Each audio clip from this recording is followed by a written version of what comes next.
Hello folks, this is Tech20 coming at you with another tutorial. Today we're going to be covering pivot tables and how they work. We'll do a basic pivot table here. If you'd like me to do a little bit more in depth, go ahead and leave that in the comments below. But we're going to do just a very basic one here today. So we have our spreadsheet, and we're going to go ahead and go to the Insert tab up here and select Pivot Table.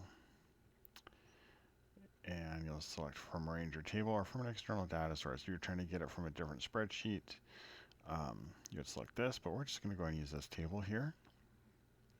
And as you can see, it gives you an option for table range. And if you want to put it out to a new worksheet or existing worksheet, we're going to do it to a new worksheet for ease of viewing. And we're going to go ahead and select this table that we have here. So what we'll do is just go and click back in here and then highlight everything, and then I'll select table 2 and choose whether you want to analyze multiple tables. So if you're going to do multiple tables, then you would check that box, but since we're not doing that, we're just going to go ahead and hit OK. That will create us our new sheet, and we'll have our new properties up here. I'll move this up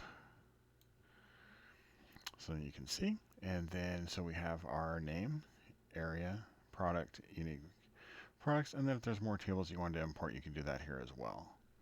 So for example, we can go ahead and do the rows will be the names.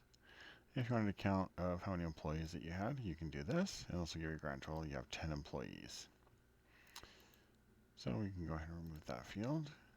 And then if you want to know how many areas each employee worked in from that original data, we'll just click back over to it real quick. You can see that everyone has a different area, but no one duplicates. So this will give you all one area here. If you want to know how many different products that they sold, so they each have an individual product. And so a lot of cool things you can do with the pivot table here. If you found this information helpful, please do leave a like and subscribe. Once again, this is Tech20. You have yourself a great day. Thank you for watching. Bye-bye.